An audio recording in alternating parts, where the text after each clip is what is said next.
Voluntary discomfort. Now, I can hear you sensitive people out there. No, Nikki, no. Why would I voluntarily reach for discomfort? Well, let's break it down. We want to periodically undergo challenges to foster resilience. Now, this happens at every single level of being a human. In my years as a yoga teacher, what I knew was that the strain, the stress, the discomfort, not harm, but the discomfort, not trauma, but the discomfort. It makes our bones stronger. It makes our muscles stronger. The more pressure our bones have, the more weight our bones lift, the stronger they get. That discomfort of going to the gym and having a sometimes very uncomfortable workout is fostering resilience and strength in your body.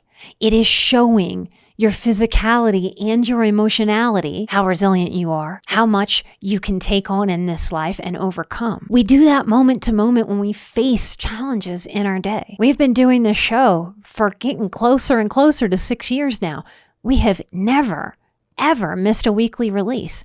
That has not always been easy. I've had personal challenges there. Chris has had personal challenges. We've had equipment that wouldn't cooperate in the moment we wanted it to do the thing it's supposed to do. And yet we've pushed through. The accomplishment of pushing through despite the challenges, of meeting those goals and not letting discomfort shut us down. Where are you avoiding discomfort in your life that would actually grow you? That's very different than avoiding re-traumatization, avoiding harm. And if you genuinely don't really know the difference between when you're avoiding growth discomfort versus avoiding future trauma, that is a distinction to lean into. Look back at the whole scope of humanity, y'all. Despite how we might feel very fragile in a moment, especially when life has hit us with wave after wave after wave after wave of challenge or stress or just human unfairness, before we can even get our feet underneath our bodies to hold ourselves up again. But look back at all of humanity and your own life.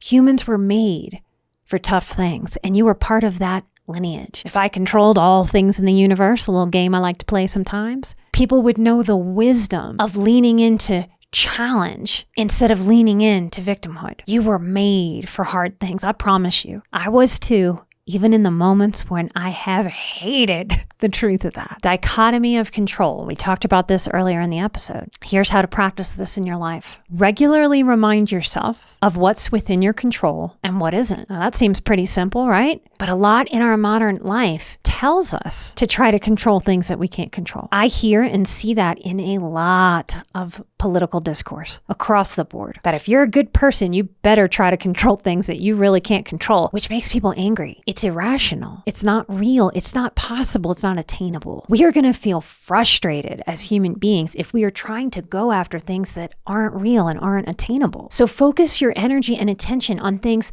you can influence and accept what you can't change. And that might be the struggle point there. That our inner adolescent goes, no, Nikki, I don't want to accept what I can't change. I get that. That makes sense. But here's the secret. When you accept what you can't change, you stop burning up and wasting your energy on what you can't change, and you start using your energy for what you actually can affect. And when you do so, you feel better because you're actually empowering your own life, your own world, your own communities, instead of these things we can't control on the other side of the world, or these concepts that are so big. We really can only do our part.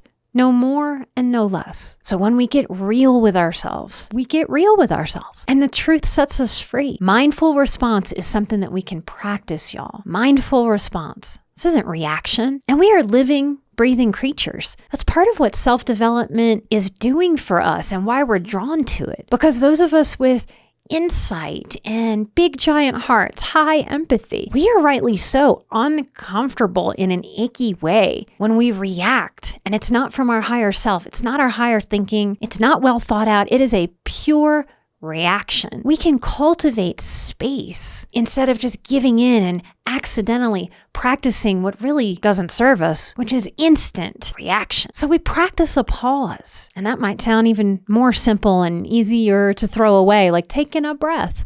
But that's a powerful practice too. This is powerful, to pause and consider. And here's the deep, sad truth of this. I had to face this. In my family of origin, I did not see, because of the level of dysfunction I grew up in, I did not see a lot of pause and consideration put into a response, I saw a lot of reaction. I saw a lot of pure, raw, emotional, inner child, inner adolescent, level 12 on a scale of 10 reaction. Comment with the word Stoic to get a link to the full episode.